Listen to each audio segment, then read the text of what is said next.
E aí, meu time, vamos começar mais um pré-prova chamado 70 em 60. O que é o 70 em 60? É em 60 minutos eu vou falar 70 questões que irão cair na tua prova da CE dessa semana. Sim, em 60 minutos eu falo a pergunta e falo a resposta. O Tortron vai me ensinar totalmente a questão ali? Não. E eu te ensino a questão todas as segundas-feiras às 19h30 no nosso canal do YouTube, porque de repente você esteja assistindo este pré-prova, né, dentro do Instagram, do YouTube ou mesmo escutando no Spotify, que são os três lugares que você vai estar escutando, aproveitando essas informações. Então lembre, o 70 e 60 é um pré-prova, é uma revisão de uma prova completa da CEA em 1 hora. Tor, mas eu tô fazendo a CPA 10 ou CPA 20, mas é o seguinte: 70% da CEA é a CPA 20 e 70% da CPA 20 é a CPA 10. Ou seja, metade das questões que eu vou estar te falando agora poderão aparecer na tua prova da CPA 10 e 50 questões mais ou menos poderão aparecer na tua prova da CPA 20, destas 70 que eu estarei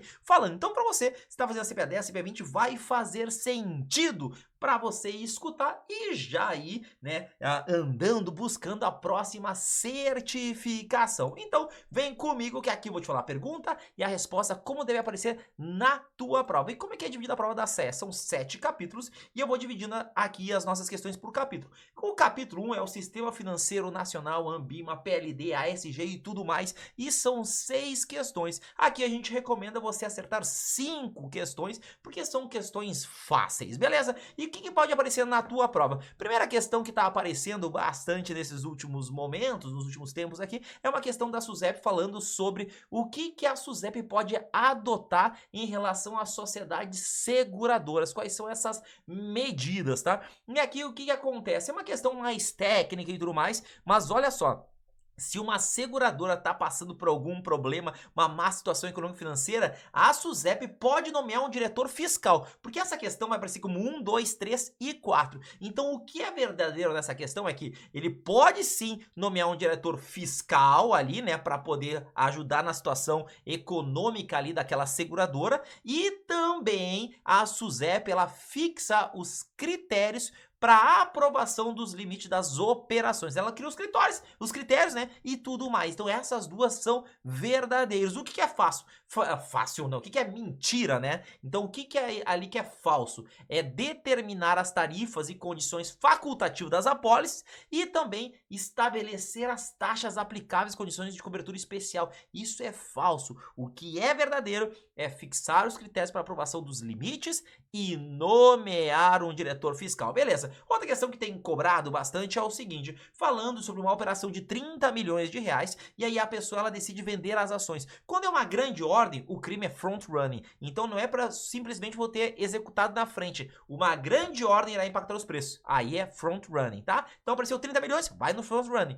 Outra questão, falando quem são considerados investidores profissionais. O que é o profissional? É quem trabalha, né? Quem bota na cabeça que é quem trabalha ou tem 10 milhões de reais e atesta. Então, quem que é o investidor profissional dentro das alternativas? As seguradoras. Pode aparecer também entidade aberta, entidade fechada e tudo mais, não importa o patrimônio, ali vai ser o investidor profissional. E também tem aparecido bastante aqui neste capítulo a parte do código chamada de distribuição de produtos de investimentos, né?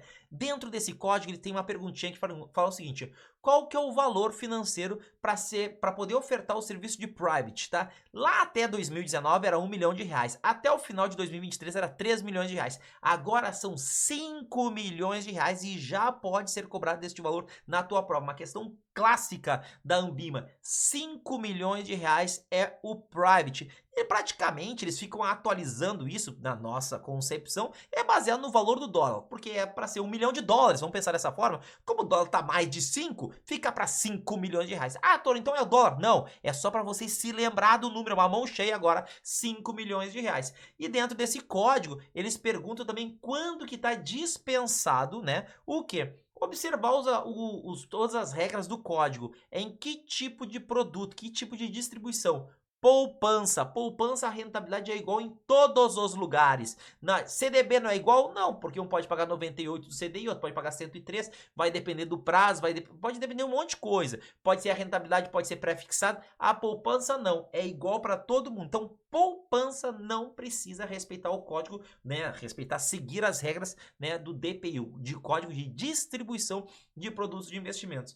E outra questão que tem cobrado bastante é a questão de ASG, que eles botam um case para você e eles aparecem com Chernobyl. Chernobyl é quando teve lá a explosão radioativa e tudo mais. E perguntam o que acontece ali em relação ao ASG. Como a gente enquadraria o ASG dentro da catástrofe de Chernobyl, né? No ambiental, social ou governança, né? E aí a resposta para nós é o aumento do número de doenças das pessoas e de perda de biodiversidade, né, causadas pelas emissões radioativas. Porque estourou, né, deu muita radiação lá, né, e as pessoas morreram, ou as pessoas que foram nascendo depois que haviam sido contaminadas, né, a mãe ficou contaminada com a radiação, né, bebês e crianças nasceram com algum problema por causa da radiação.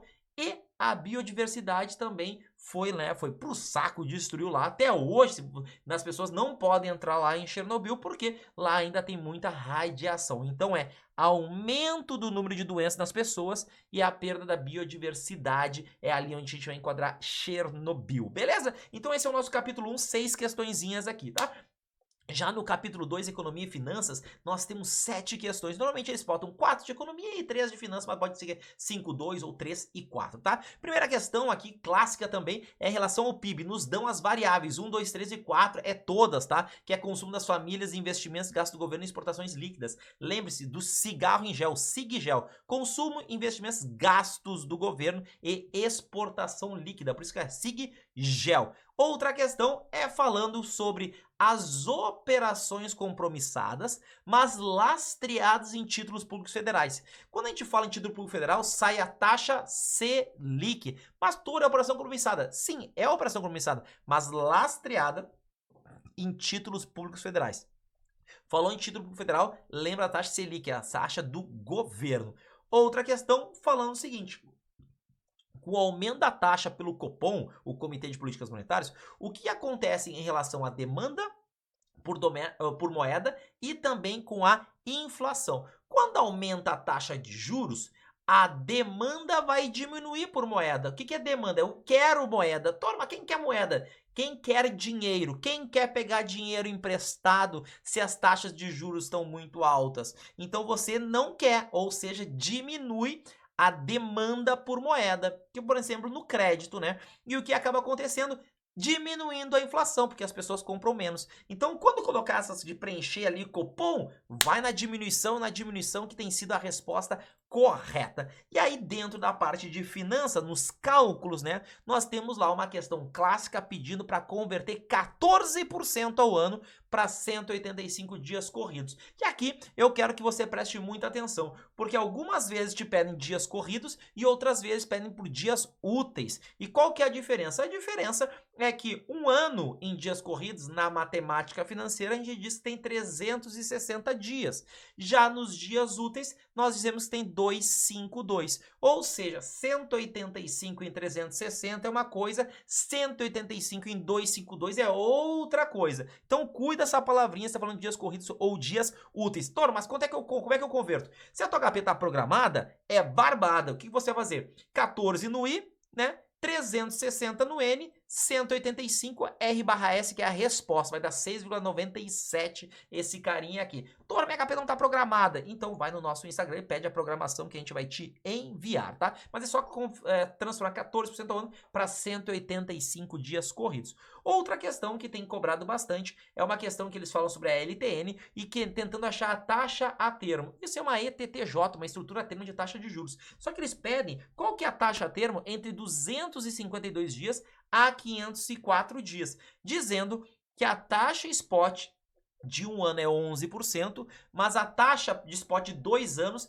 é 12%, ok? Então pensa que se é 12% a cada ano em 2, daria 24. 24, porque ele diz o seguinte, a taxa spot para 2 anos, 504 dias, é 12 por ano. Quanto daria o total? Se fosse no juros simples, daria 24, mas ele te diz que é 11 no primeiro ano. Ah, mas por quê? Porque a diferença é que o segundo ano dá 13. Se você tem 11 no primeiro ano e 13 no segundo, dá os mesmos 24. Então é 13 a resposta do segundo ano. Troca esse cara como se fosse por segundos. Eu fiz uma corrida de 1 ano, deu 11 segundos. E eu fiz uma corrida de 2 anos e deu 12 segundos por ano, mas o primeiro deu 11. Quer dizer que o segundo eu demorei mais. Então eu levei 13 segundos. Então deu 13%. Ok? Questões também que eles gostam de cobrar é em relação ao financiamento imobiliário e vindo na tabela saque. As últimas vezes tem vindo apenas uma questão de saque falando que é R$650 mil o valor do empréstimo para 180 meses e com uma taxa de juros de 10% ao ano. No entanto, o pagamento ele é mensal, então você teria que converter os 10% ao ano para mês. É assim que você faz. E aí, quando você converte, você aplica essa taxa mensal nos 650 mil. E ali você vai ter o quê? Você vai ter os juros. Tá, mas como é que eu calculo a primeira parcela? Não é saque, amortização constante? Sim. Pega os 650 mil e divide por 180. Essa é a tua amortização. Porque toda parcela é a amortização mais juros. A amortização é só dividir por 180. Achou a amortização. Os juros é só achar o juros mensal e aplicar no todo. E aí você vai achar. Você somando os dois vai dar 8.794. Esse é o nosso carinha aqui. 8.794. Esse é o nosso cara aqui dessa questão da tabela saque no financiamento imobiliário. E para finalizar esse capítulo aqui, o que acontece, né? O que nós temos muitas vezes é o quê? É uma pedindo em relação ao VAC, ao custo médio ponderado do capital. Quais são as variáveis que nós temos no VAC, né? As variáveis que nós temos aqui são, ó, VAC, né? O custo médio ponderado de capital, né? VAC tem 3 letras diferentes, porque é WACC. Então, se tem 3 letras, são 3 variáveis. Quais são essas variáveis, Toro? Capital próprio, capital de terceiro e imposto de renda. São esses 3 carinhas aqui. Capital próprio, capital de terceiros e imposto de renda. Capital próprio é o dinheiro do sócio. Capital de terceiros é o dinheiro que eu pego emprestado. E imposto de renda, né? Para saber o quanto que eu tenho ali, né, para pagar de imposto, né, porque é um benefício em cima dos empréstimos que nós temos, né. Então aqui eu falei para você aqui 6 questões do capítulo 1 e 7 do capítulo 2, bem direto assim. No capítulo 3, nós temos a renda fixa, a renda variável, derivativos, investimento exterior, tributação e ao total são 14 questões. Mas antes, eu queria te falar o seguinte, né, amanhã 15 de julho, eu vou estar comemorando o meu aniversário no pré-prova, às 19h30, tá? E o que eu quero fazer? Eu quero te dar um presente, mas eu também quero que você dê esse presente para muitas pessoas que você conhece. Qual que é o presente, Toro? É o seguinte, o nosso curso da CPA 20, que a gente comercializa por R$1.000, que o Santander está utilizando todo o nosso curso para o Santander Universidades, com 3.000 pessoas estudando, XP com a XP Future, com 500 pessoas estudando com o nosso curso da CPA 20, o Itaú com o Itaú Impulsiona, o programa ASG do Itaú lá para negros, para os PCDs, utilizando a Toro Investimentos, que está treinando pessoas, usa o nosso curso da CPA 20 também. Esse curso de R$1.000, com mais de 1.000 exercícios, acompanhamento, né? Aulas ao vivo para tirar dúvidas, tudo de R$1.000 vai estar por 39, porque dia 16 de julho é meu aniversário e eu vou estar comemorando 39 anos. Por isso a gente deixou o nosso curso da CPA 20 por R$39 por 60 dias. Você pode adquirir no dia 15, 16, 17 e 18, né? Um desses dias aqui. E vai pagar apenas R$39. Avisa para todo mundo. E se você quiser a CPA 10, a gente também vai deixar por R$39, tá? Então, aqui é o meu presente de aniversário. Amanhã, na live, onde eu vou estar fazendo 20 questões explicando tudo, a gente vai começar a liberar o nosso curso da CPA 20 por apenas esse valor, R$39. Avisa pra todo mundo aí, tá? Nesse capítulo 3, que são 14 questões, aqui entra muitas vezes B3, SBB e tudo mais, tá? E Selic e tudo mais. E eles perguntam sobre a B3, né? O que é a B3, né? Quais são os objetivos da B3? Aí eles botam lá que é a manutenção do ambiente, sistemas adequados à realização de transações, compra e venda de ativos, blá, blá, blá, blá. Bota um monte de coisa. E aí o que a gente tem que colocar lá, já que a B3 ela é uma fusão de 3 empresas, que é a CETIP, né, a Bovespa e também, né, a BMF, né, que a BMF lá era a parte de mercadorias, que era derivativos, a Bovespa, ações, a CETIP, mais a parte de renda fixa e fundos e tudo mais, né, aí tem que dizer o seguinte, olha só, complementados pela prestação de serviços de depositária central e de custódia de mercadorias de títulos de valores imobiliários e de outros ativos físicos e financeiros. Então ele vai te dar todo um texto e tu tem que dizer que é complementado por este serviço de depositária central, né? Acha essa resposta lá que vai dar certo, tá? E aí, dentro desse capítulo, vem os investimentos no exterior, onde não caía na CPA 10 nem na CPA 20, né? Mas aqui, quais são os investimentos? Eles gostam de perguntar qual que não possui risco de investimentos? Reinvestimentos. Outras vezes, gostam de perguntar qual que tem o risco de reinvestimento. Então, qual que não tem? Todos os ativos de curto prazo, T-bills, commercial papers, CD, o que é curto prazo não tem, que é até 1 ano. T-bills é até 1 ano. Então não tem o quê? Pagamento de cupom. Como não tem cupom, não tem risco de reinvestimento. Só existe risco de reinvestimento quando você recebe um dinheiro no meio do caminho. Ou seja, você recebe um cupom. Porque você tem que pegar o cupom e investir numa taxa diferente. Por isso se chama risco de reinvestimento. Então, T-bills e commercial papers são as notas promissórias americanas. CP, curto prazo, não tem risco de reinvestimento, porque não tem pagamento de cupom. Outra questão muito interessante que tem cobrado é o seguinte, eles falam que o investidor ele adquiriu, né, no mercado uma Treasury Bonds, ou seja, um título que tem vencimento por mais de 10 anos, né, que é a T-bills, né, T-notes e T-bonds, né, esse carinha aqui a gente tem lá, né, e emitidos com um cupom de 5% ao ano. Mas na data de aquisição, o mercado projetou o quê? Uma taxa de juros de 4% ao ano, ou seja, quando emitiu era 5. No mercado agora está 4. O que quer dizer isso? Que as pessoas que estão comprando agora no mercado financeiro, no mercado secundário, estão ganhando menos do que na emissão. Não é isso? É isso, porque na emissão foi 5 e agora é 4.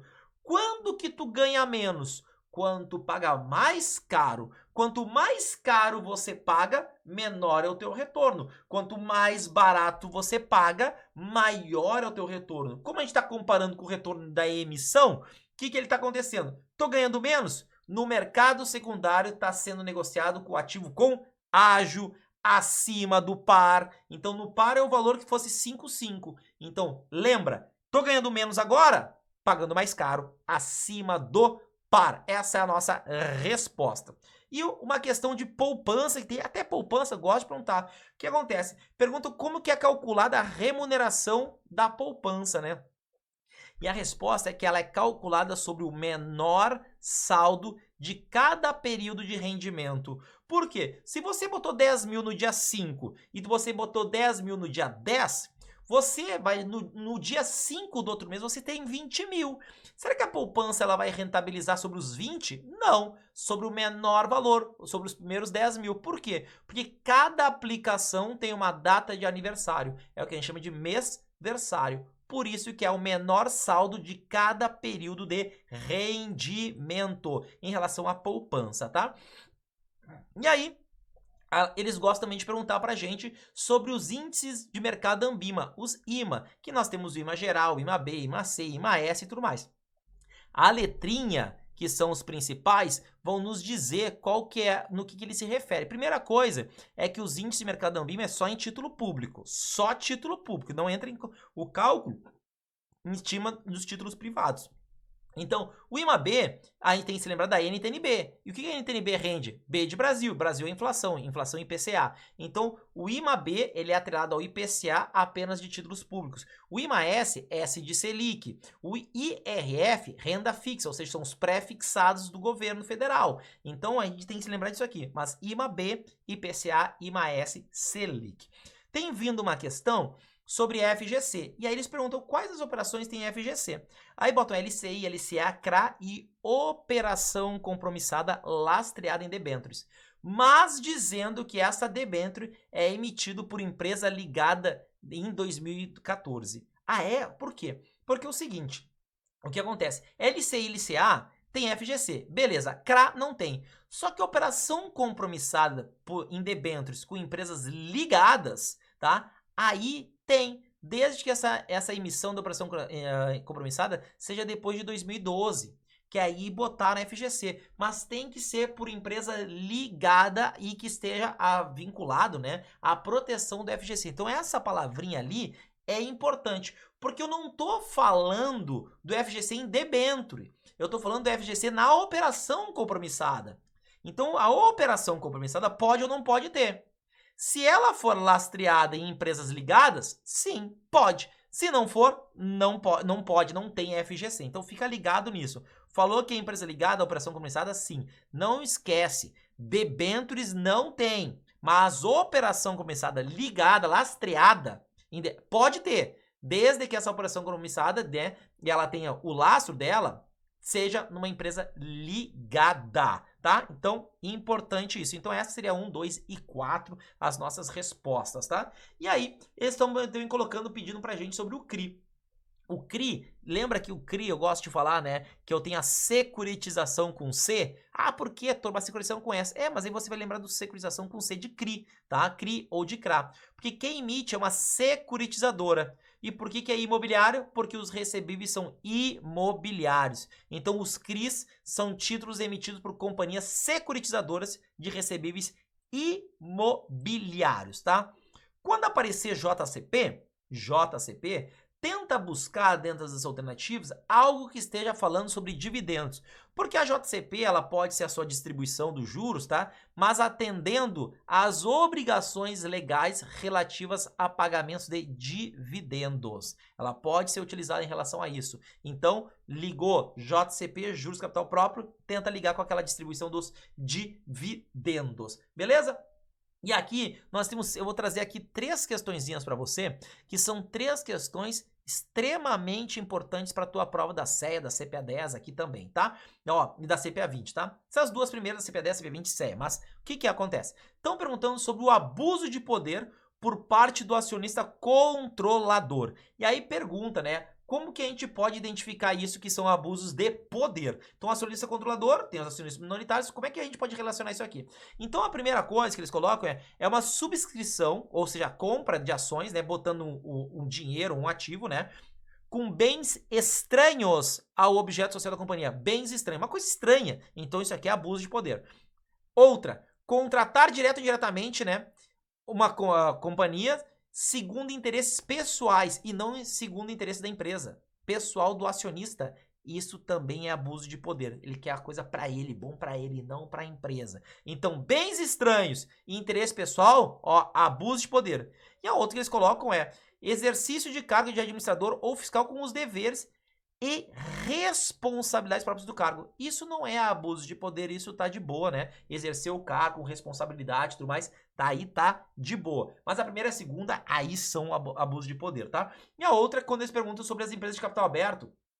E aí aparece uma palavra chamada units, U-N-I-T-S, tá? Quando aparecer essa palavra aqui, a tendência é que essa seja a resposta. Por quê?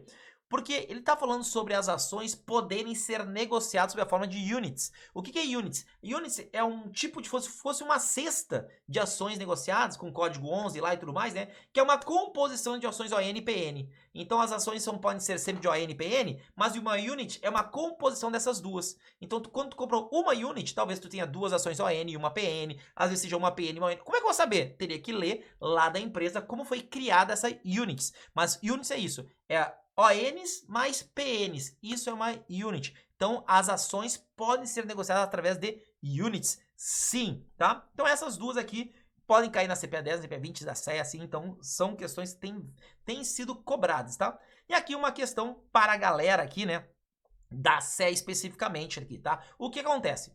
Em relação a dividendos de ações e dividendos de ADRs. Dividendo de ações quando você recebe no Brasil, é isento do imposto de renda, beleza? Maravilha. Mas a ADR é um dinheiro que está fora do Brasil, você tem que fazer uma remessa, mandar o dinheiro para fora. Desde a lei 14754, no final de 2023, mudou a lei. Antigamente, quando você recebia dividendos, era carnê-leão, pagamento mensal, indo de 0 a 27,5%. Hoje, não é mais. Desde o início de 2024, não é mais assim no Brasil. Como é que funciona? Com essa lei mudou, tá? E ela falou o seguinte, que agora não é mais carnê-leão, é 15%, sempre 15%, tá? E com pagamento uma vez só, no ajuste do outro ano. Então, se você receber um dividendo do exterior, através de ADRs, de GDRs, de ações do exterior, tá? Você recebe esse dinheiro em 2024, por exemplo, você paga só em 2025, na tua declaração anual. uma vez só você paga, junta todos e puf. Então, não é mais carnê-leão, não é carnê-leão, tem imposto sim, tá? E é no outro ano. Não confunde ADR com BDR. BDR, o Brazilian Depositary Receipts, tá? O BDR, o teu dinheiro não saiu do Brasil. Essa regra que eu te falei dos 15% e do outro ano é quando o teu dinheiro tá fora do Brasil. BDR, teu dinheiro tá no Brasil. Então, nos BDRs, continua com a mesma regra antiga, que era o quê? Carnê-leão, 0 a 27,5%. Então, BDR no Brasil continua 0 a 27,5%. Carnê-leão, dinheiro fora, ADR, não é mais assim. 15% com pagamento no outro ano, ok? E aqui, vou falar sobre 3 questõezinhas aqui pra você, sobre derivativos, a gente fecha nossas 14 questões aqui do capítulo 3, tá? Então, o que acontece, tá? É o seguinte, falando sobre um termo de ações na B3, de um termo em relação a de compra ou venda através de termo. O que é termo? Pensa que você tá pegando um dinheiro emprestado para comprar ações, pronto, só isso. Se você botou isso na tua cabeça, pegou termo, é pegar um termo em ações, pegou dinheiro emprestado para comprar ações, fechou. Por quê? Porque você vai pagar como esse empréstimo? Com o preço das ações mais os juros, né? Então, ele vai dizer o seguinte, que o valor do ativo é acrescido da variação do Ibovespa. Nada a ver. O preço do ativo é acrescido dos juros que você tem que pagar. Se for ia pagar R$10 na ação e 2% de juros, o teu preço é R$10,20. Então, é R$10,20, beleza? Então, não é com o índice Ibovespa. Que os contratos podem ser baseados em dólar americano. Não, taxa de juros brasileira e não dólar americano, tá? Não confunda termo de ações com termo NDF. NDF você compra os dólares. Aqui ele tá falando que o contrato pode ser referenciado, pode ser atrelado ao dólar. Não, não pode. Você vai pegar o dinheiro, comprar ações e pagar uma certa taxa de juros no Brasil. E a outra, que é a verdadeira, é que todos os proventos, ou seja, dividendos, JCP, bônus de subscrição, bonificação de ações, ele é de propriedade do comprador. Verdade. Verdade, porque você comprou as ações, tá? Então isso é verdadeiro, ok? Outra questão que tem aparecido é dizendo sobre um médico que quer comprar uma máquina. Apareceu um médico, vai na NDF, tá? NDF por quê? Porque o médico ele tem que se proteger. Aí a resposta é comprar um NDF, porque o médico ele tem que pagar o equipamento em dólar. Para pagar o equipamento em dólar, ele tem que comprar dólares. Como que ele compra dólares? Compra de um NDF, tá? Falou médico, vai no NDF, tá? Outra que é, para a gente finalizar aqui, é quando que o titular de uma opção de compra ele vai exercer o seu direito.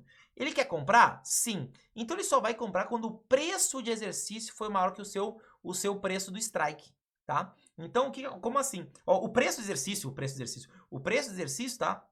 Do exercício ali, ele tá ali o quê? Tá ali o seu preço, que ele tem que pagar R$10 no preço do exercício, tá? Que é o seu strike. Agora, se o preço do mercado tá acima, ele compra. Pensa que eu tenho o direito de comprar R$100, tá? Eu tenho esse meu strike, esse é o meu exercício. E as ações estão sendo negociadas a 120. Não tá acima no mercado? Tá, então eu vou comprar. Eu quero. Qual que é o erro? Que muitas pessoas estão colocando que tem que ser o preço do exercício mais o prêmio que eu paguei. O prêmio não leva em consideração.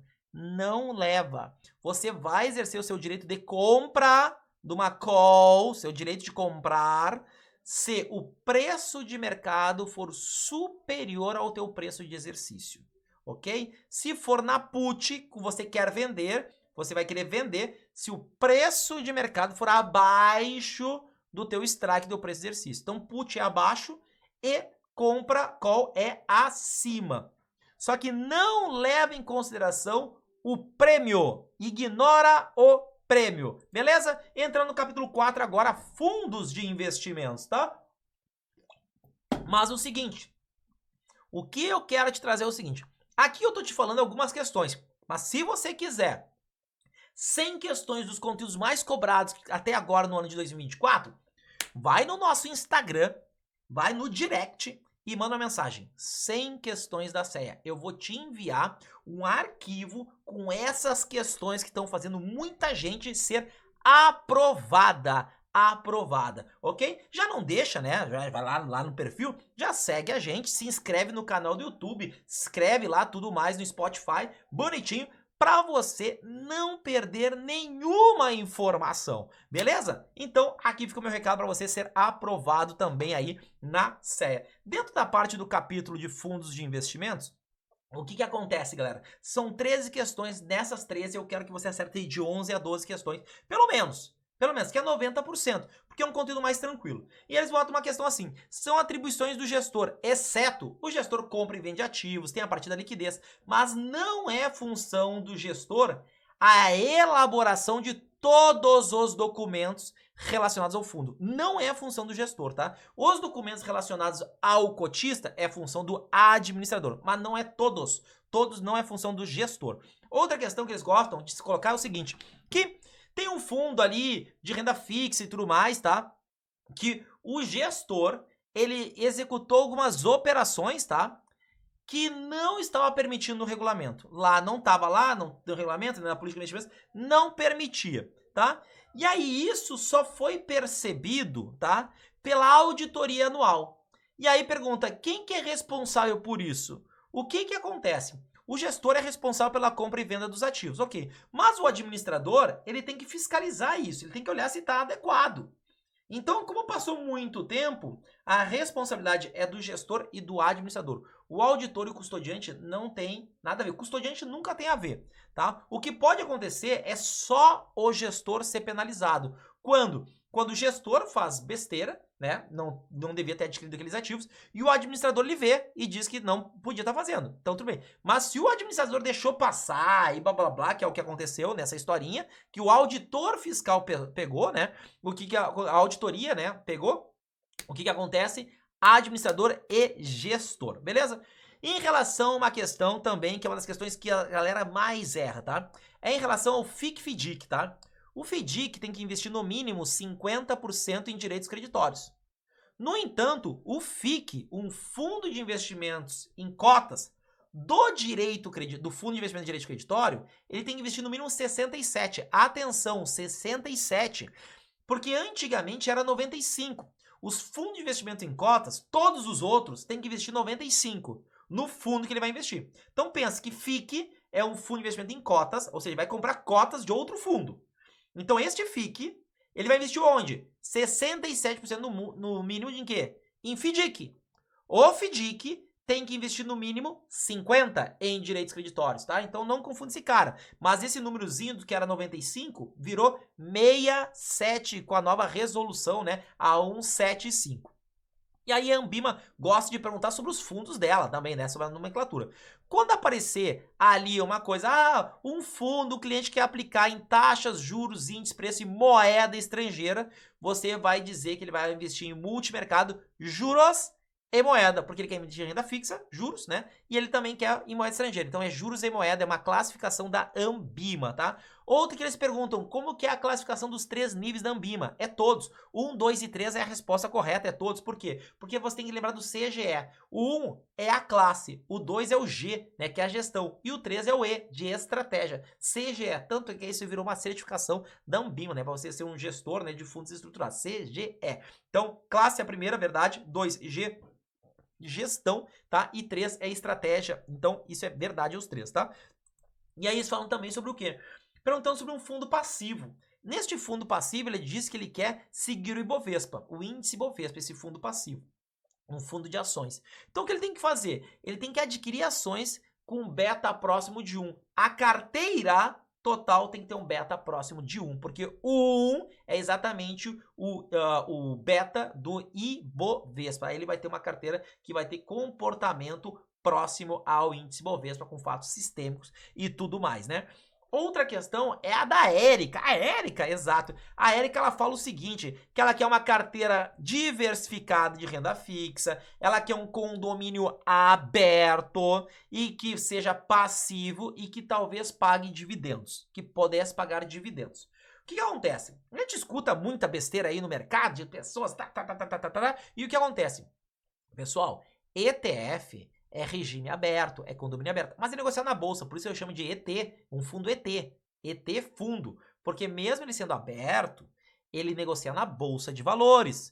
Então, não escute aí, se você escutou de alguém, nossa, o ETF é regime fechado, já fecha o que tá vendo, porque talvez tudo esteja errado aí, tá? Então, se não sabe essa parte básica, então não esquece, ETF é regime aberto. Mas ETF paga dividendos desde 2023, início de 2023, a B3, a bolsa, né?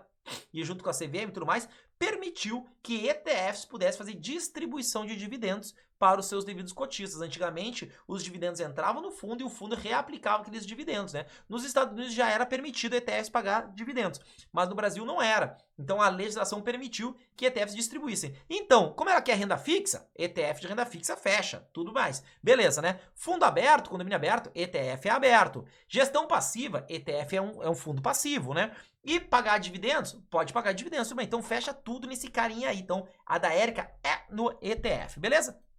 E aí a Anbima, ela também coloca sobre a questão dos códigos. Qual o código? O código de administração de recursos de terceiros, tá? Mas o nome do código agora é administração, né?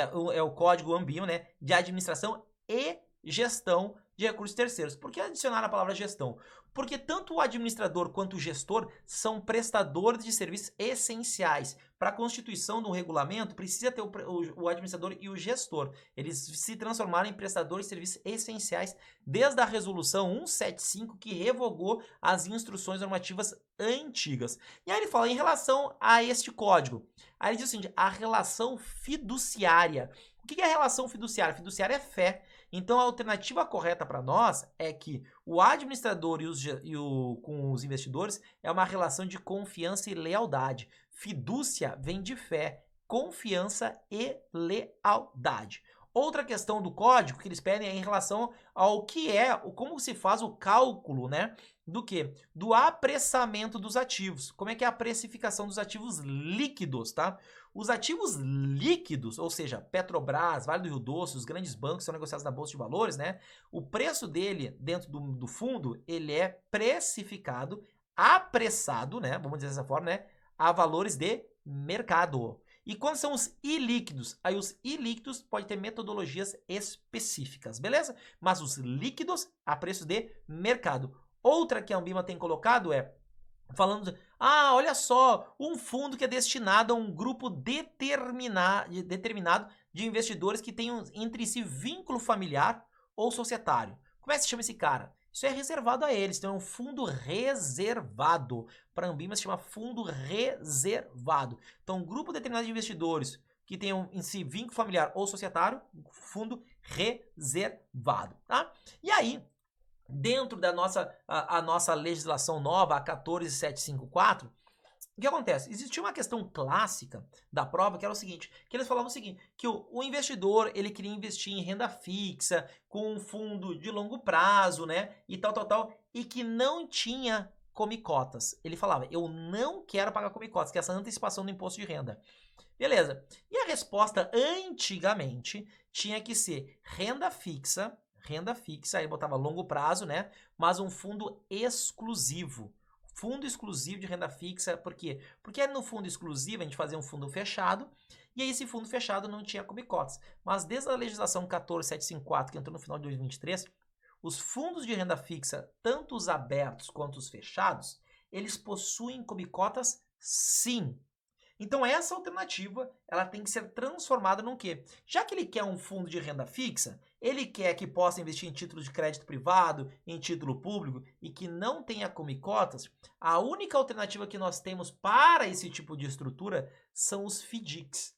Os FDICs podem não ter comicotas, desde que eles invistam no mínimo 67% em direitos creditórios. Então o FDIC, se ele investir 67%, ele vai entrar numa classificação de não ter comicotas. E aí ele pode ser aberto ou fechado, tanto faz. Aí ele não tem comicotas, mas ele tem que ter uma adição, que é ser uma entidade de investimentos. Então o FDIC, para ele não ter comicotas, tem que ter duas regrinhas. Quais? Ele tem que ser uma entidade de investimentos, que é ter um gestor profissional de verdade ali, né, sem a atuação do cotista, né, na tomada de decisão, e mínimo 67%. A resposta antiga, que era um fundo de renda fixa fechado, e não dá a possibilidade de não ter comicotas, porque agora o fundo fechado de renda fixa tem comicotas sim. Então, extremamente importante esse cara aqui, tá? E dentro dessa mesma legislação ali e tudo mais, também mudou a questão dos fundos imobiliários. O que teve de mudança no fundo imobiliário? Que antigamente eram 50 cotistas para a gente poder ter a isenção nos dividendos. Agora são 100. Então, uma pessoa física, para poder ter a isenção tá? Na recebimento dos dividendos, o cotista tem que ter menos de 10% do fundo. Esse fundo tem que ser negociado em bolsa ou em balcão. E o fundo imobiliário tem que ter no mínimo 100 cotistas. 100 cotistas. Então, se juntam 1, 2 e 3, e a resposta acaba sendo todos, né? E a última pra gente é em relação ao Antônio, que tem 70 anos de idade e tudo mais, tem 1 milhão, e depois tem mais 2 milhões, tem mais um valor lá. Então, ele fala toda uma estrutura e fala que é buy and hold, estratégia e tudo mais. O que ele quer é uma estrutura que seja com o menor custo financeiro e com possibilidade de isenção fiscal. E aí você vai na alternativa que fala sobre carteira administrada, aonde o investidor vai se beneficiar da isenção das LCIs e das LCAs, e ele pode vender ações até 20 mil reais. Por quê? Carteira administrada é um serviço, não é um produto. Fundos é um produto, é uma empresa. Então, no fundo, você vai ter custo de abertura, você vai ter custo de administração, você vai ter come-cota se for um fundo de renda fixa, né? Você não tem a isenção quando pega o dinheiro, quando você tem LC e LCA, você não tem a isenção, porque é tudo aplicado por uma empresa chamada fundo. Quando tá tudo na tua pessoa física, a carteira administrada é isso, é um serviço, então você tá isento. Então, carteira administrada, que você se beneficia das isenções. Essa é a nossa resposta. Entrando no nosso capítulo 5 de produtos de investimento, de previdência complementar, tá? Aqui são 8 questõezinhas que vão cair na tua prova, tá? O que eles têm cobrado é o seguinte, eles falam de um modelo simplificado, aonde a pessoa quer saber, quanto que eu posso contribuir de PGBL da minha renda bruta para eu conseguir deduzir da minha base de cálculo. Simplificado é 0. Porque simplificado você não lança suas despesas. Então, se falar modelo simplificado, qual que é o máximo fazer um PGBL para restituição, ou quanto eu posso botar em PGBL, é 0. 0. Porque eu só faço PGBL quando eu vou poder entrar na tabela completa e contribuindo para o INSS, para o Regime Geral de Previdência Social, ou para o RPPS, tá? Eu tenho que contribuir para a Previdência Social para eu poder fazer jus ao benefício do PGBL. Outra questão que eles têm perguntado é, o que não é uma característica comum entre PGBL, né, e VGBL. Não é uma característica. Aí é o seguinte, né, que eles têm base, né, do que? Bases diferentes. Então, porque a pergunta é dizer, eles têm a mesma base, ele tem a mesma base tributária. Isso não é verdade. Então, é verdade. O PGBL, a base tributária é um problema, porque ele é tributado sobre o patrimônio que eu tenho, e o VGBL é uma vantagem, porque é a vantagem sobre o lucro. Esse é o nosso carinha. Eu tenho um problema no PGBL, porque isso é patrimônio, então eu tenho 1 milhão de reais, que eu contribuí 700 mil. O PGBL, quando eu pegar o dinheiro de volta, vão me tributar sobre 1 milhão. O VGBL vão me tributar sobre o lucro, os 300 mil. Então a base tributária não é a mesma para o cálculo do imposto de renda. Essa é a resposta. Não é uma característica comum entre eles, tá? Outra é o do senhor Alfredo, 80 anos de idade, né? Ele tem uma renda anual de 240 mil e tudo mais, né? Só que esses 240 mil reais, o dinheiro dele, ele vem do quê? Da distribuição dos lucros. Esse é o carinha. E aí ele fala o seguinte, tá aí, quanto que eu posso fazer de PGBL? Ele ganha 240 mil, que é bastante valor e tudo mais. Só que os 240 mil dele vem de dividendos. E o dividendo é isento. Então o que a gente tem que falar para ele, olha, seu Alfredo, né? Não é recomendado você contratar um PGBL. Já que, uma vez, né, você tem uma renda isenta. Então você não vai conseguir se usar desse benefício fiscal do PGBL. Se a renda, os 240 mil reais fosse tributado, como fosse salário, aí sim faria sentido. Mas como é tudo isento, você já não paga imposto nenhum. Tá? Então nós não vamos fazer o PGBL. Então não é recomendado. Dividendo, dinheiro vem de dividendo, isento, não é recomendado o PGBL. Outra questão que vem é o seguinte, falando de 1, 2, 3 e 4, né, sobre o regime de tributação definitivo ou o exclusivo, que é qual? O regressivo. Esse é o carinha. E aí o que acontece? Nessas alternativas 1, 2, 3 e 4, o que é verdade é 1 e 4, tá? Mas olha aqui só, o que eles estão colocando? É o seguinte, ele é conhecido como regressivo, verdade.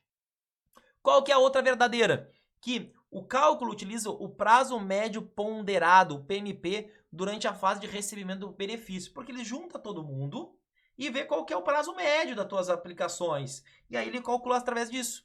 Então ele pode chegar até 10%, verdade. Então o PMP, e que é regressivo, o nomezinho, é verdade nesses dois itens. O que acaba sendo falso? dizendo o seguinte, que o imposto ele é cobrado uma única vez no ajuste. Não, toda vez que entra dinheiro é cobrado imposto. Entrou dinheiro no mês de março, imposto. Abril, imposto. Maio, então não é uma vez por ano. Então, toda vez. E a outra que diz é o seguinte, apresenta alíquotas que se iniciam em 35% e terminam em 10% para todos os eventos de saída. E aí, aparentemente, é verdadeiro, mas isso é falso. Por quê? Porque na morte não começa em 35, começa em 25.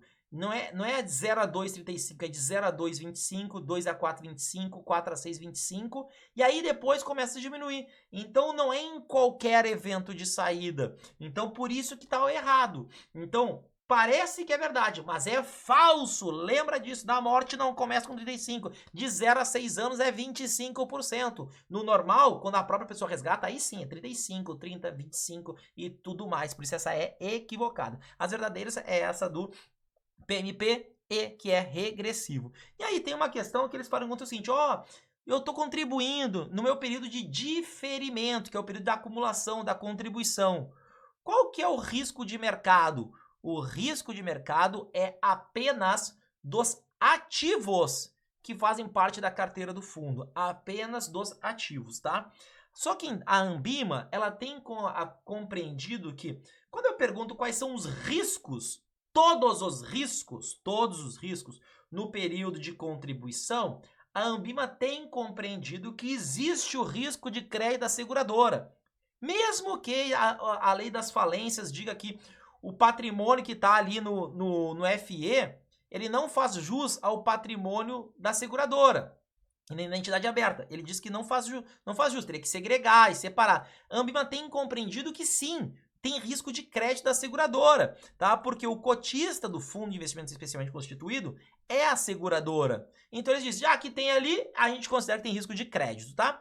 Na prática, o que acontece, o patrimônio tem que ser segregado numa EAPC, né? Agora, tem entendido que tem risco de crédito. Então, se perguntar do risco total, a gente diz que tem risco de mercado dos ativos e risco de crédito da seguradora. Mas, se perguntar apenas o risco de mercado, assumirá o risco de mercado dos ativos. Então, preste muita atenção. Todos os riscos, seguradora e de mercado. Se perguntar só do risco de mercado, aí é só dos ativos que compõem o fundo de investimentos especialmente constituído, ok? E aqui as três questões para a gente finalizar o nosso capítulo aqui de Previdência é o seguinte, né? Que é o nosso capítulo 5, né?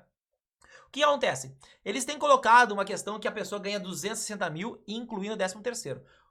E também ganha R$1.000 de aluguel num apartamento. E pergunta quanto que é o máximo que eu posso fazer de PGBL. Qual que é o detalhe? O 13º salário ele é exclusivo e definitivo, ou seja, ele não entra na contabilização para o PGBL. Então, quando eu pego 260 mil e divido por 13, eu tenho 20 mil por mês. Vezes 12 dá 240 mil. Mas o aluguel também entra, é 1.000 por mês, mais 1.000 vezes 12. Então, ao total que eu vou fazer meus 12% do PGBL é 12% sobre 252 mil reais. Eu desconto o 13º e adiciono o aluguel. Então, 12% de 252 é 30.240, ok? Outra questão que nos pedem é um cálculo onde a pessoa tem uma rentabilidade, só que eles querem comparar o que é o melhor ali para o cliente, tendo custo de taxa de administração e taxa de carregamento. Então eles botam várias alternativas, várias, sim. Tanto de administração, tanto de carregamento, tanto de administração, tanto de carregamento, cada alternativa. E você teria que testar. Qual que é o melhor cálculo para você poder fazer, tá? Dentro das questões da Ambima, tá? A regra do padeiro tem funcionado. Qual que é, Toro? Taxa de carregamento, quantas vezes é cobrado? Uma vez só. Na minha aplicação. Beleza. Então você soma, bota ali. Então, 4%, uma vez só. E a taxa de administração? São 10 anos? Sim. É 0,5% ao ano, numa das alternativas? Sim. Então é 10 vezes 5. Porque eu sou cobrado 0,5% no primeiro ano, meio no segundo, meio no terceiro, meio no quarto, meio no quinto. Somando taxa de administração, 10 vezes 5 daria 5% de administração. E mais os 4, que é uma vez só do carregamento, dá 9. Dá 9. Então, se você fizer testar as alternativas para o cálculo de padeiro, carregamento vezes 1 e a administração vezes o número de anos, aquela que dá a menor é a resposta, porque você quer pagar menos custo. Então, a resposta é 4% e 0,5%. 4 de carregamento e meio de administração. E o último, aqui a questão sempre a gente finalizar, tá? É uma questão que fala o seguinte, que o cliente ele tem o intuito de converter o patrimônio dele da Previdência em renda prazo certo, tá? Prazo certo. E aí pergunta, ó, se eu tenho uma proposta, o que eu tenho que analisar na migração, tá? Quando é prazo certo não é uma renda atuarial, é indiferente à escolha da tábua atuarial. É indiferente, porque não leva em consideração, porque é um prazo certo, tá? Então eu vou escolher aquela menor taxa de administração, menor carregamento e indiferente à tábua atuarial. Presta sempre muita atenção nessa aí, que é prazo certo. Prazo certo é indiferente à tábua atuarial. Entrando no capítulo 6 aqui pra gente, aqui que é estatística e gestão de carteira. São 10 questões. Uma questão que eles gostam de colocar, ele falou o seguinte, olha, eu tenho um retorno esperado de R$40 e um desvio padrão de R$5. Qual que é o intervalo de confiança? 95% de confiança são 2 desvios padrões. Então, o que acontece? Como eu estou partindo dos 40, é só fazer vezes 2 os R$5, que é o desvio. Porque eu tenho 2 desvios. Então, daria R$10. 10 para cima e 10 para baixo. Então, a resposta é entre 30 e R$50. Ali onde vai oscilar o preço da ação, que eu imagino. Um desvio padrão de R$5, com 95% de confiança, partindo dos R$40 de média. Então, R$10 para cima, R$10 para baixo, dá entre 30 e 50. Outra questão, eles botam em uma tabelinha pedindo o lucro e a variância. Aí botam os dados da economia, crescimento, neutro, recessão e tudo mais. 7 milhões e meio de um lado, 5 milhões do outro, 2 milhões e meio, tudo mais, tá? Beleza. Resposta que o nosso lucro esperado é 5,125. 5 milhões 125. E a variância é 2,80. Para você calcular o lucro, basta pegar a probabilidade, multiplicar pelo retorno esperado e somar. 25% vezes 7 milhões e meio, 55% vezes 5 milhões, 20% vezes 2 milhões e meio. Somando esses três valores, vai dar o lucro esperado. Beleza, 5 milhões e 125. Mas a variância é bem chatinho de calcular, então já vai no 2,80, tá? E em relação ao coeficiente beta de uma ação, podemos afirmar que quando é igual a 1, o risco sistemático da empresa vai ser igual ao risco da carteira de mercado. O Ibovespa é 1, beta é 1. Então, beta 1 quer dizer que você tem o mesmo risco sistêmico do Ibovespa. Quando é maior que 1, você tem um risco maior. Quando é menor que 1, você tem um risco menor. É isso, mas o 1 quer dizer que é igual, tá? Outra questão em relação a isso é quando eles pedem para a gente começar a compreender sobre o quê? Sobre toda a parte do CAPM, tá? O Capital As Price Model, tá? Então, o que acontece? Primeira coisa, eles perguntam sobre a fronteira eficiente. Representa um portfólio de investimentos que possuem o quê? O maior retorno esperado em relação ao nível de risco. Então, quanto mais você vai aumentando o risco, mais é o retorno que você espera ali. Então, é uma curva que acaba acontecendo. Então, essa é uma fronteira eficiente. Fronteira, tá? Eficiente, quer dizer eficiente, quanto mais risco você tomar, mais o retorno é esperado. Mas essa fronteira eficiente, ela não leva em consideração o ativo livre de risco. Então, quando eu adiciono o ativo de risco, eu transformo isso no quê? Numa CML, uma Capital Market Line. Só que a fronteira eficiente, ela está usando o desvio padrão. O desvio padrão, a volatilidade. Então, a CML continua utilizando o desvio padrão. Então, a confusão que se tem é... Porque eles perguntam também, a CML usa qual medida de risco? Lembra de CDP, SBT. SBT S quer dizer o quê? Que a SML usa o beta SBT, o canal de televisão. Porque um deles usa o beta e outro usa o desvio padrão. Então, CDP, SBT. CDP, que é o CML, usa o desvio padrão. SBT, quer dizer que a SML, a Security Market Line, usa o beta. Porque a ideia é o seguinte, a fronteira eficiente usa só ativos de risco. Eu adicionei o ativo livre de risco, mudei para CML. Ó, vem o C. 3 letras, antes eram 2 letras. E aí eu mudo a CML, mudando o risco de desvio padrão para beta. Então aí eu troco o C por S, ordem alfabética. Então eram 2 letras, fronteira eficiente, FE, troquei para 3 letras, CDP, porque o C vem antes do S, do SBT, do SML, tá? Então, lembra desse cara que você vai te lembrar. CDP, desvio padrão. E aí, dentro disso, eles pedem para calcular o CAPM. O cálculo do CAPM, do Capital Asset Price Model, ele é utilizado a reta SML, a Security Market Line. E eles te dão assim, taxa livre de risco 2%, retorno de mercado 6%, beta 1,8%. O que eu quero que você te lembre? Se lembra aqui, ó, que a resposta é 9,2%. Lembra do Romário. Romário, Deus é 10, Romário é 11. Que Romário é esse, Toro? 9,2 mais 1,8 do beta dá 11. Dá 11, tá? Então eu quero que você te lembre aí do Romário. Quando aparecer 1,8 de beta, soma com 9,2 que vai dar os 11 do Romário, tá? Então vai te lembrar. Então, quando te der essas estruturas e o beta for 1,8, a resposta está sendo 9,2 do CAPM, beleza? E aí tem uma questão que também estão pedindo, né? Mais na parte da estatística, que é um cálculo pedindo, eu quero que você me diga qual que é o beta dessas ações, sabendo que a covariância é 0,005 e a variância é 0,004. Meu Deus do céu, pega o maior e divide pelo menor. Pega, vai dar 1,25. É a covariância dividido pela variância.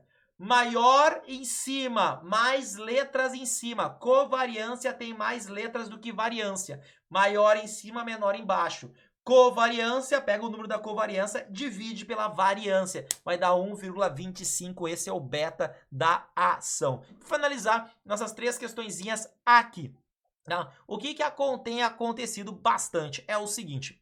Eles têm pedido, né, pra gente o que? Sobre a parte de Basileia, tá? E aí nos dão um texto da Basileia, que é o seguinte, é um texto que é um Ctrl+C, Ctrl+V, fala do Basileia 3, que o foco da regulação, aí ser o capital regulamentar total, ter como referência, então tem que preencher. Então o que acontece? Passado, futuro. Como assim? O primeiro é o passado. O foco da regulação deixou de. A palavra é deixou de. Aí, pum. Aí ele diz ser o capital regulamentar total e passou a. Passou é futuro. Deixou é passado. Primeiro é passado, depois é futuro. Deixou de, passou a. E a última, ele fala sobre a capacidade de alguma coisa de choques. O que é essa alguma coisa? Absorção. É determinante da capacidade de absorver, aguentar os choques sofridos pelas instituições, né? Pela melhor qualidade dos ativos. Então, ele deixou de, passou a absorção, tá? Então, assim a gente preenche as lacunas dessa frase, tá? Outra questão, ele fala o seguinte, que um investidor, ele quer fluxo de caixa recorrente e ele quer eficiência tributária, tá? Então, ele quer... Essas duas aqui já mata pra gente quais são os ativos que tem que escolher. Então, como ele quer um fluxo de caixa constante, tá? O que acontece? Eu tenho que ver algo que paga constantemente. O que nós temos? É uma alternativa. Debêntures incentivadas que seguem o IMAB. Por que debêntures incentivadas? Debêntures incentivadas é isento de imposto de renda para o investidor. E debêntures acabam pagando, a maioria delas, juros semestrais. Então é recorrente, semestre. E aí o segundo é fundos imobiliários que replicam o IFIX. O que é o IFIX? É o índice, como se fosse o Ibovespa dos fundos imobiliários. Então, o fundo imobiliário tem pagamento, que a grande maioria tem pago que mensalmente. E fundos imobiliários nos dividendos, na sua distribuição, pode ser isento, né? Então, se eu adicionar debêntures incentivadas e fundos imobiliários, eu tenho eficiência tributária e geração recorrente, tá? Então, fica nesse cara aqui. Ibovespa fora, ignora o Ibovespa, beleza? E para finalizar, existe um cara, uma questão, ele falando que qual que é o do índice que utiliza o benchmark como referência? É o Modigliani. Perceba que benchmark tem o M de Mark. E esse M é do Modigliani. Porque as outras alternativas falam do Sharpe, que é desvio padrão, o Trainer, que é o beta, e Basileia, que é o risco de insolvência que a gente conversou, que não tem nada a ver, né, como um índice de referência, tá? Então, aqui já falamos dos nossos 6 capítulos. E eu tenho um convite para você, lembrando que amanhã, às 19h30, no YouTube, no meu pré-prova, eu vou estar comemorando meu aniversário e deixando os nossos cursos da CPA10 e C20 por apenas R$ 39,00. Você vai ter acesso por 60 dias. Se você não desejar, passe essa informação para alguém, um colega da sua agência e tudo, porque é o melhor curso do Brasil de CPA10 e CPA20, extremamente atualizado, todo mundo sendo aprovado, beleza? E é o nosso capítulo 7, que é o planejamento financeiro e finanças comportamentais, são 12 questões. O que tem sido cobrado aqui, tá? Normalmente é 4 de finanças comportamentais, 1 de gestão financeira e 7 de planejamento. Então, bota uma questão da Juliana, tá? Que é o seguinte, mostra lá que ela tem um PL de 1,5. E ela diz, eu compro esse setor com índice de PL 1,5. O que é isso? Ancoragem, ela tá presa no número. Outra, colocam que os investidores aplicaram em fundo. Aí um botou lá a cota 1 e outro 1,1. Aí, o que acontece? A cota, vou botar para facilitar, a cota é 1 e a outra é 1,50. Aí o fundo veio para 1,25. Se o que pagou 1 vendeu e o de 1,50 não vendeu, o que é isso? O que é isso? Aversão ao risco, né? Então não, né? Pelo amor de Deus, porque a aversão ao risco, o que acontece? Eu estou sendo racional. Aqui é finanças comportamentais, é a aversão à perda. A aversão à perda. Então, o que é a aversão à perda? É quando os investidores, eles sempre realizam o lucro, mas quando eles estão no prejuízo, eles não fazem nada. Então, quando tu tem dois investidores, uma compra a cota a R$1 e outra a R$1,50, e a cota, por exemplo, a R$1,25, o que aconteceu? Se o de R$1 vendeu, por que ele vendeu? Só porque está no lucro? E se o de 1,50 está 1,25 e não quis vender, por que ele não vendeu? Só porque está no prejuízo? Então, isso é aversão à perda. E aí o que eles pedem é, se os dois investidores tiverem o viés de aversão à perda, o que eles fazem? Um vai manter, que é o que está no prejuízo, e o que está no lucro vai resgatar. Outra questão que tem vindo, falando sobre criptoativos, que eles escolheu o criptoativo que mais rendeu nos últimos tempos. E ele quer investir naquele criptoativo. Representatividade. Ele acredita que o passado vai continuar acontecendo no futuro, tá? E aí a outra é uma que ele fala o seguinte, não perdi dinheiro nessas ações que estão em baixa, pois nem as vendi ainda.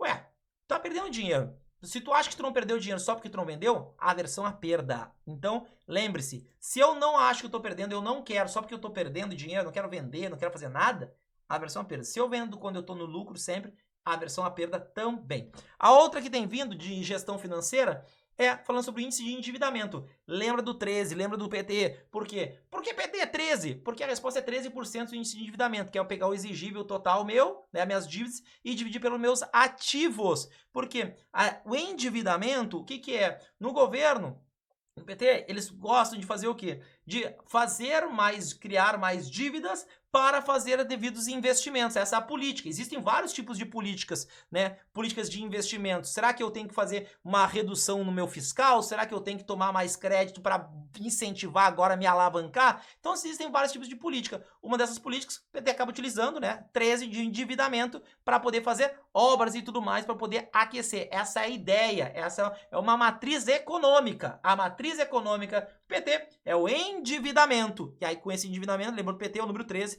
vai nos 13%, que é a resposta correta pra gente, beleza? Então, depois entra toda a parte de planejamento financeiro. E aí, primeira questão, colocar em ordem as 6 etapas. Lembra do dia sim ou do DECADIM? DECADIM, tá? Definir escopo, coletar, analisar, né? Eu tenho desenvolver, implementar e monitorar.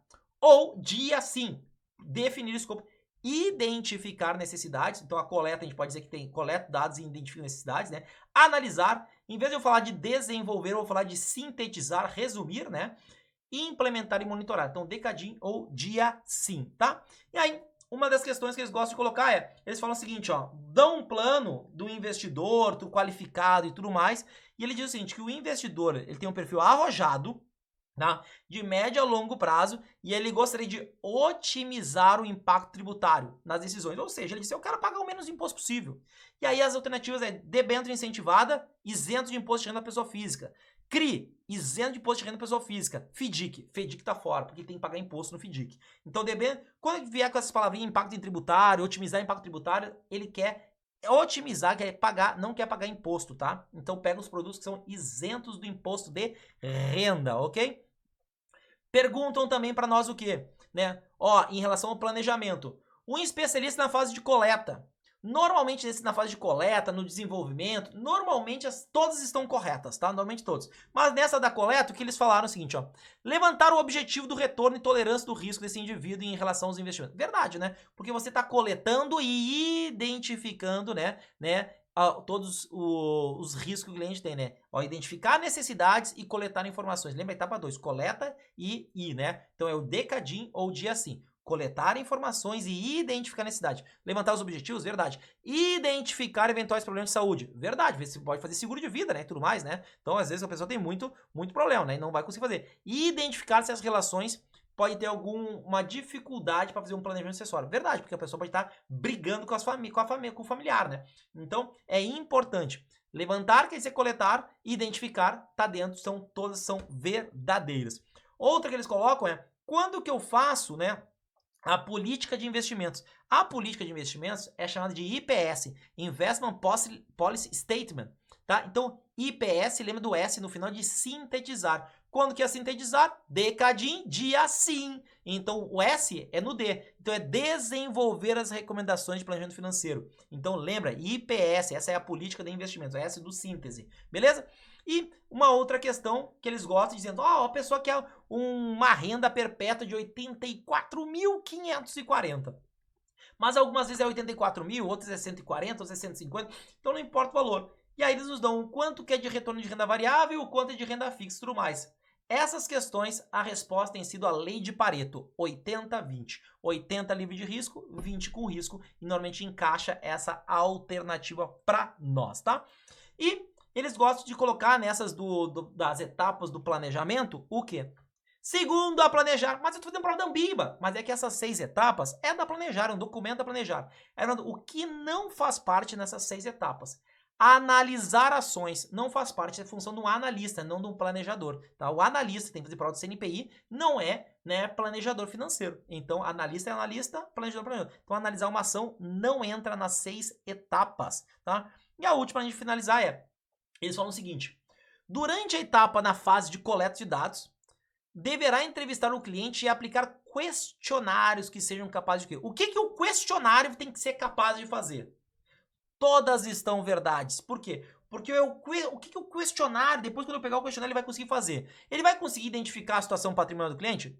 E o fluxo de caixa? Verdade. Ele vai conseguir entender os objetivos e as metas de curto prazo, médio e longo prazo? Sim, porque eu fiz um questionário. Eu vou conseguir avaliar os valores, atitudes, expectativas do cliente? Sim, eu vou conseguir, porque o questionário eu fiz tudo. Eu vou conseguir determinar o perfil do cliente? Sim, porque no questionário eu consigo fazer tudo. Então, o questionário tem que ser capaz de fazer tudo isso aqui. Então, todas são verdades verdadeiras. Então, passamos por 70 questões aqui em uma horinha, galera. Mas eu deixo aqui o convite para todos vocês. É o seguinte, se essas questões estão caindo na tua prova dessa semana, eu quero que você volte ou no nosso YouTube, ou no nosso Instagram, onde vai tiver o vídeo, e que escreva se caiu ou não caiu, ou o que está sendo cobrado. Porque a gente traz esse pré-prova para vocês se lembrarem, chegar na prova e lembrar da voz do touro. Lá, nossa senhora, caiu do touro, o touro falou, né? Então essa é a primeira coisa. Volte e passe essa informação para a gente poder continuar atualizando os materiais e passando esses pré-provas. A outra é reforçando você que amanhã, 15 de julho, segunda-feira, às 19h30, vou estar comemorando o meu aniversário e deixando nossos cursos de CP10 e CP20 por apenas R$ 39,00, ao invés dos 1.000 que a gente comercializa e que muitas instituições colocam à disposição o nosso curso para os seus funcionários, num programa Impulsione com 1.000 pessoas estudando, no programa Santander Universidade com 3.000 pessoas, que o Santander escolheu nosso programa, a Toro Investimentos, a XP, escolhem o nosso curso de CPA20 para estudar um curso de R$ 1.000 com mais de 1.000 questões comentadas, acompanhamento, tudo. Maravilhoso, né? Tudo, né? Vai ficar por apenas R$ 39,00 com acesso por 60 dias. Então passa essa informação para alguma pessoa que você tem, avisa essa informação ali dentro dos seus grupos do WhatsApp, porque você estará ajudando uma pessoa a adquirir um produto de altíssima qualidade pelo valor que é a data, a idade que eu estou comemorando meu aniversário, que são 39 anos. Então, galera, espero que tenham gostado desse nosso pré-prova, nossa volta, né, nosso terceiro episódio do 70 em 60 para você. Tamo junto e até uma próxima revisão.